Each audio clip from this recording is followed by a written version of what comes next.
Le 11 février, la fête de la jeunesse, les écoliers défilent devant nous, en marchant le pas en avant. Hello! Le 11 février 2020.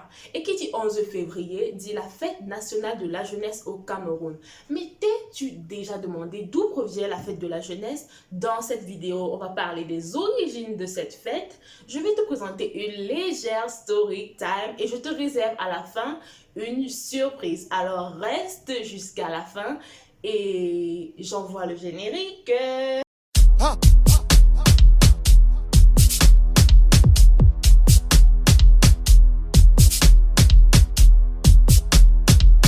Pour nos amis qui ne sont pas camerounais, la fête de la jeunesse, elle est propre au Cameroun. Alors, les activités de cette fête s'étendent sur une semaine. Les jeunes ont la possibilité de s'exprimer. Quand je dis s'exprimer, d'exprimer leur talent, tant sur le plan culturel que sur le plan sportif. Alors, il faut dire que chaque année, donc, à l'occasion de cette fête, il y a un thème qui est lié aux conditions, au contexte socio-politique du pays. Et cette année, le thème, pour celles qui ne le savent pas, le thème c'est ceci.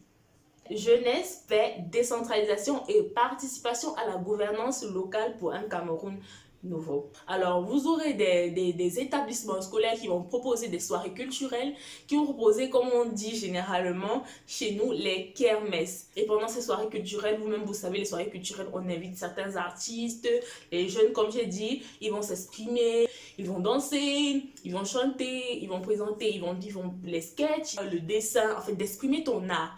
Cette célébration, elle est surtout marquée par un défilé dans toutes les régions du Cameroun. Donc, ce sont donc des écoliers qui vont défiler, des élèves des établissements secondaires qui vont défiler et j'en passe. Et ils vont défiler avec cette chanson-ci. Cette chanson-ci que je m'en rappelle toujours. C'est quoi? C'est le 11 février, la fête de la jeunesse, les écoliers défilent devant nous, en marchant le pas en avant. Nous remercions le président. Bon, la suite, ciao. La suite, c'est la suite. Sans oublier le traditionnel discours de ce monsieur-ci, qui se trouve être le président de la République du Cameroun.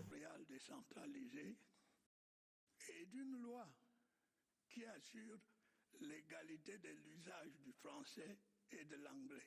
Pour ce qui est des origines, tout part du référendum du 1er février 1961 où l'Organisation des Nations Unies va donc faire cette question-ci à la partie anglophone du Cameroun. Oui, pour ceux qui ne le savent pas, le Cameroun est fait de la partie francophone et aussi de la partie anglophone. Et il faut savoir que la partie anglophone à son tour est divisée en la partie nord anglophone et la partie sud anglophone. La partie nord anglophone qu'on va appeler le Northern Cameroun et la partie sud qu'on va appeler le Southern Cameroun. Et il faut savoir que la partie anglophone elle est limitrophe au Nigeria. Donc, il va donc leur être posé cette question-ci.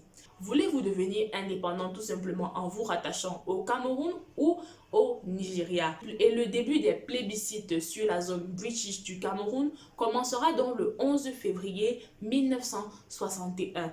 Et au décompte final, la partie nord anglophone aura majoritairement des voix pour se rattacher au Nigeria.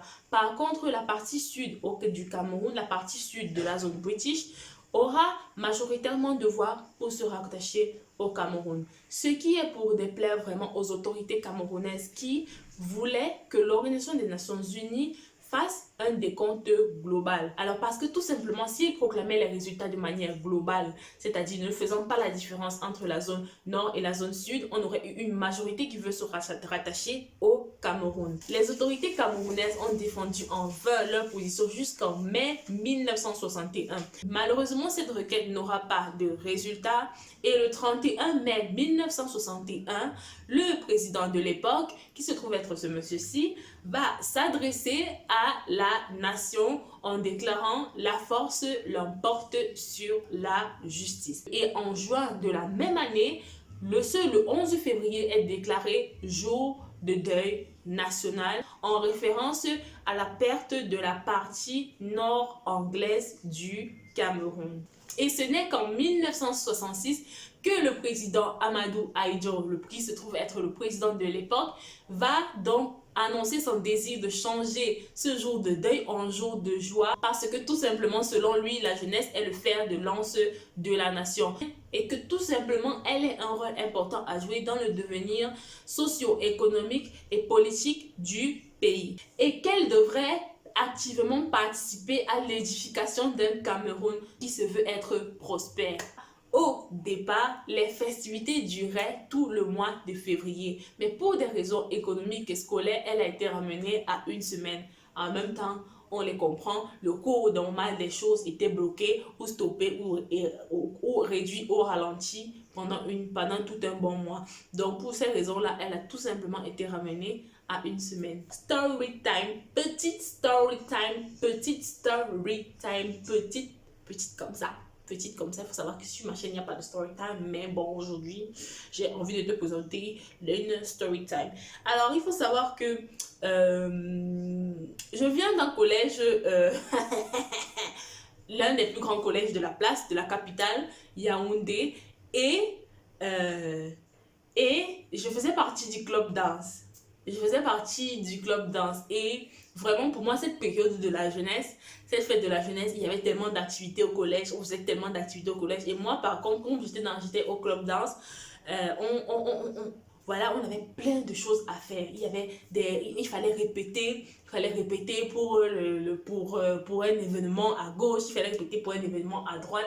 J'ai fait plein d'événements, j'ai fait tellement d'événements. J'ai même dansé devant la présidente. On a fait des prestations au palais des congrès devant la présidente devant la première dame. On a aussi fait des prestations au palais des sports devant le ministre de la jeunesse et de l'éducation. C'était vraiment de très bons moments et j'en parle même encore avec le sourire là maintenant. J'en parle avec le sourire parce que quand je me rappelle de ça, ce sont des moments uniques en fait, des moments uniques qu'on ne revivra jamais, que je ne pense même pas que je revivrai ça en fait. C'était tellement unique, cette joie-là, cette innocence-là, cette insouciance-là de l'époque, voilà, et cet amour-là, cette amitié-là, cette vraie amitié-là qu'il y avait entre nous à l'époque. Et d'ailleurs, si l'un de mes camarades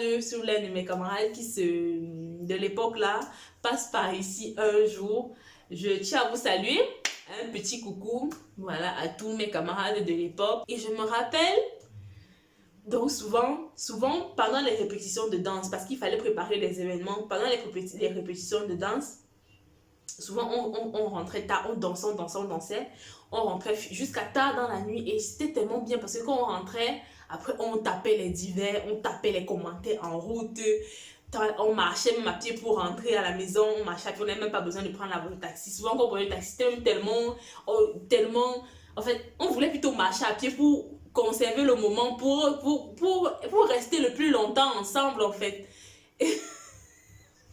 On se lançait des blagues, on se lançait des coches, c'était tellement exceptionnel en fait. Je ne pense plus revivre encore ça un jour dans ma vie en fait. Je ne pense plus revivre encore ça un jour dans ma vie.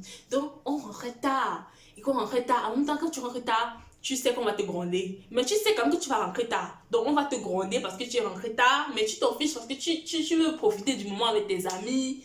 Tu veux profiter et voilà, la suite, on va gérer la suite mon frère, on va gérer ça après la suite, mais entre temps il faut vivre, je veux profiter de mon moment avec les camarades et tout. Et bon,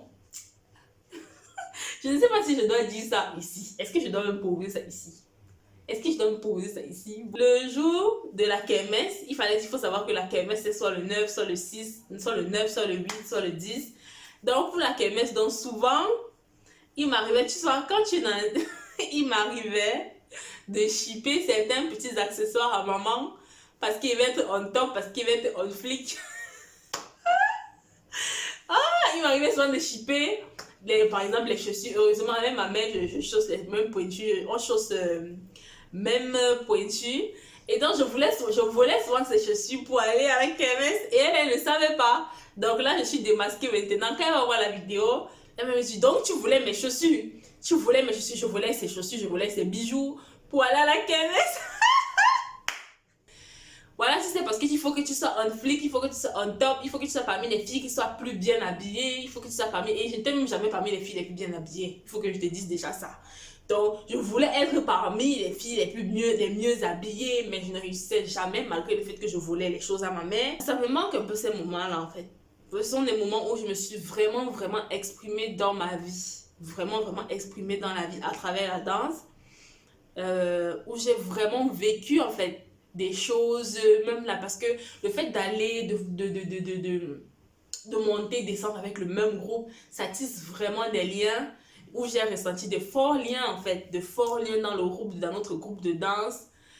C'était vraiment exceptionnel ces moments-là, vraiment exceptionnel. C'est là où je profite donc pour dire, toi qui es jeune, essaye de profiter, voilà, profite de ta jeunesse, mais profite de ta jeunesse dans les normes, profite de ta jeunesse dans les règles en fait, sans toutefois voler, sans toutefois faire du mal à autrui. Voilà, profite de ta jeunesse sans toutefois exagérer en fait, dans les normes en fait, dans les règles, avec modération tout simplement, profite. Il faut savoir profiter de ta jeunesse. Voilà, je ne dis pas que oui, je suis déjà vieille, hein. Je ne dis pas que je suis vieille, au contraire, je suis encore bien jeune. Mais c'est important de savoir vivre son époque. C'est très important de savoir vivre son époque en fait. Parce que plus le temps passe, et plus tout ça, ça va vite en fait. Et tu risques au final en fait, si tu n'as pas vécu ton époque, tu risques au final un jour de regretter. De ne pas avoir fait un certain nombre de choses, ou bien de ne pas avoir fait un certain nombre de choses. De ne pas avoir vécu tout simplement. Profite de ton temps, profite de ton moment, profite, exprime-toi. Exprime-toi, c'est très important de pouvoir s'exprimer. Quand je dis exprimer, par ton art. Si tu as un talent ou un art, tu es jeune, profite, exprime-toi, ça dégage, ça libère, ça te connecte avec la vie en fait, ça te connecte avec toi-même. Exprime-toi, je ne peux que t'encourager à t'exprimer. Et donc voilà, en ce qui nous concerne, si tu es arrivé jusqu'à la fin, je t'invite à mettre jeunesse en commentaire. Je te laisse avec la surprise. Et on se retrouve très vite avec le même plaisir et le même sourire. Bye bye!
La néotechnologie fait ses effets.